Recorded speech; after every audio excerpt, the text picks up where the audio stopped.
Είμαστε εδώ λοιπόν παιδιά, αποδεχόμαστε την πρόκληση του Κώστα του Στιακάκη και με τη σειρά μας προκαλούμε τον Αντώνη τον Στιακάκη, τον Νικήτα τον Παπαδάκη και τον Νίκο το Ζαχαριάδη. Ζαχαριάδη. Έλα, βάλω νερό να τελειώνουμε.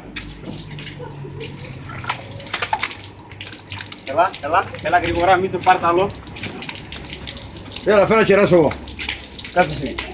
Γιάννη, πήγες στη μέση, Γιάννη, πήγες στη μέση τώρα. Έλα. Λοιπόν, και για να μην λένε ότι δεν έχουμε βάλει και πάγο, Φέρω και πάγο. ένα παγάκι σε σένα, ένα στο Μίτσο και ένα σε μένα.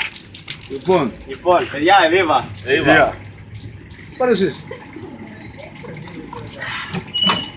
Και επειδή το νερό είναι πολύ, είπαμε να βάλουμε κι άλλο ένα μες στο κόλπο. Λοιπόν, ελάτε. Βασίλη, έτοιμο!